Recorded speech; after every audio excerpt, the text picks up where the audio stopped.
Hey, what's going on? Welcome to the Fans of Wrestling Show. I'm your host, Paulie Price, and in this video, we're going to be talking about AEW Dynamite. We started off the show with Jon Moxley. He came out, and he talked about how Chris Jericho stabbed him in the eye with the spike, and he actually called Chris Jericho out. And Chris Jericho answered, came out, did his usual spiel like he does. He even called out the Inner Circle and says, "You're just one man. We're five. How are you going to beat us?" Jon Moxley didn't waste any time. He went beeline straight to the Inner Circle, all 10 men and all, and just brawled with them. Didn't care if he was getting hit. He actually headbutted Ortiz and took his bat and was swinging it, but it's still, the Inner Circle got the upper hand, and then it was all broken up. I thought that was a cool way to start the show, and we're going to move on to the first match of the night. The first match of the night was a tag team match that was set up by MJF, where he actually paid the Blade and the Butcher to face off against the Young Bucks. Now, this match was actually pretty exciting because the Young Bucks did everything possible to get the pop that they needed in this match. I like the storytelling in this one. This was really cool, especially MJF was at the commentary and he was getting involved with the match. We saw Ali do a couple things on the outside, but the Young Bucks were able to get the win over the Blade and the Butcher and solidify a win for themselves after losing in the last few weeks. For me, I'm going to rate this match a 4 out of 5. It was pretty entertaining.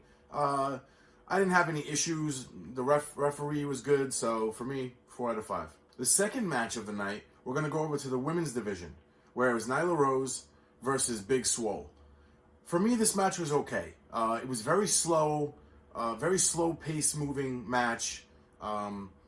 You can see right off the bat that Nyla Rose and Big Swole don't have chemistry together. Kind of looks almost like they were fighting for the first time, and we saw that. So for me, I'm not going to give this match a good rating. I'm actually going to give it a 2 out of 5. I thought it was very poor. It was very slow, and there was no excitement. The crowd was not in it, and it really wasn't a great match for me. Third match of the night, and that was Cody versus Kip Sabian. Now, Kip Sabian came out with his girlfriend, Penelope Cruz, like he always does, and Cody came out with Arn Anderson, his new head coach. This match, for me, I had a lot of problems with it. I mean, as far as the wrestling was great.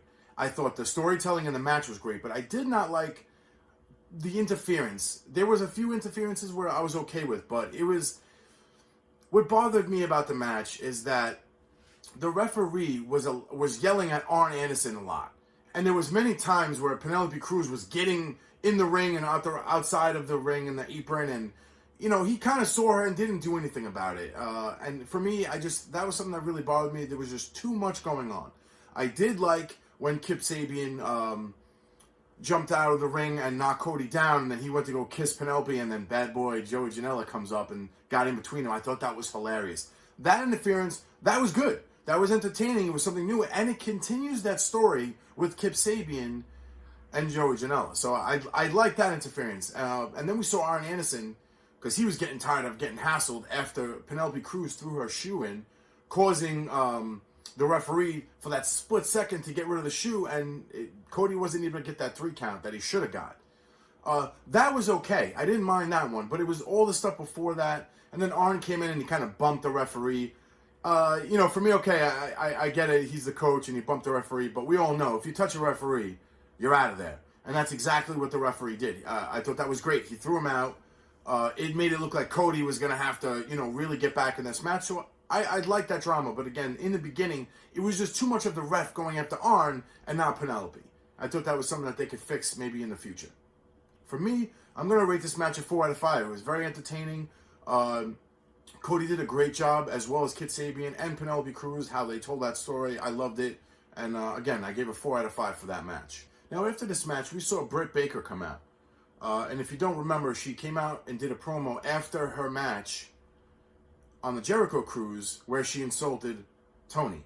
Now, in this promo, she kind of did the same thing and also added that his breath was nasty and that he might have gingivitis. So, I mean, that was funny. And I did like how at the end she said to Cleveland, Ohio about the Baker thing. I thought that was pretty cool, too. The promo was definitely a lot better than the Cruise. So yeah, kudos for Dr. Britt Baker for stepping up her game on the promo. I thought she did a pretty good job. And now we're going to move over to the fourth match of the night. An okay match. I like SAU. I'm just not a big fan, but my problem was I really didn't know Evans and Angelico. I really don't know them. And, they didn't really give you any backstory for them. And I really didn't like their outfits. The combination of everything that happened in the match was okay. There was a couple of slip-ups there. I believe Evans actually tried to, from the top rope, he tried to stomp on, I think it was Scorpio Sky when he was trying to make the pin, and he kind of missed. So there was a couple of sloppy parts in that match, but for me, I'm going to rate this match a 3 out of 5. It wasn't nothing special to me, and I thought it was pretty decent match. And then we're going to finish off with the main event, which was a 6-man tag match, and it was with Darby Allin teaming up with the Private Party versus the Inner Circle, and that involved Chris Jericho, Santana, and Ortiz. This match was amazing. The storytelling in this match was great. The back and forth in this match was definitely something to think about, because when Jericho's in the ring, he has this ability to be able to put other people over, and I just love that every time he steps in the ring, it's just greatness, and he brings out greatness around everybody in the match. For me, I'm going to rate this match a 5 out of 5. I thought it was outstanding, and I also incorporated the end where Chris Jericho and the Inner Circle get the win over Darby Allin and the Private Party. But not only that, they jump them at the end of the match, and Sammy Guevara, who wasn't in the match but who was on the side with Jake Hager, he goes out of the ring and gets Darby Allin's skateboard. And what he did with that skateboard was unforgiving. Gave him a shot in the stomach. After that, he hit him right in the throat. And it looked so good. Darby Allin sold it well. But what was cool about that was at the end that they continued to beat them up. Jon Moxley came out with a bat and took out everybody. How they started the show with Jon Moxley and the Inner Circle, and I like how they ended it with it. Because again, there's nothing better than a cliffhanger to set you up for next week. Alright, so now we're at the end of the video where we're going to rate the show based on all 4 categories right here. We're going to start off with the ref rating. For me, I'm going to give the referee a 4 out of 5. Everybody did a great job. The only issue I had was that one match, there was so much interference, and I feel like he was just focusing too much on when clearly you saw Penelope going up and down in the ring. So for me, besides that, everybody did a great job. So the refereeing, I'm going to give a 4 out of 5. For the match card, I'm going to give it a 5 out of 5. I thought they lined up everything nice. I didn't have any issues or any critiques on switching anything. I thought they did a great job with that. For me, I'm going to give the production value a 5 out of 5. I didn't see any issues. The commentary was great like it always is. Although we didn't see Taz, but I'm sure Taz will be coming up in the next few weeks. Production was good. Everything was good. The promos were done well. I didn't see any issue with anything. So for me, that's a 5 out of 5 for production value. And for the overall show rating, I'm going to give it a 4 out of 5. There was a couple of little issues I had with the women's match and the SCU match with Hydra. Wasn't really that exciting match. I give it a 3 out of 5. So I'm not going to give I'm not going to give the show a perfect score, 5 out of 5. So I'm going to give it a 4 out of 5, which is pretty good. It was a good show. I put up a poll on Twitter, and you can see right here, people thought it was a fantastic show. For me, I didn't feel that way. I wouldn't say it was a fantastic show.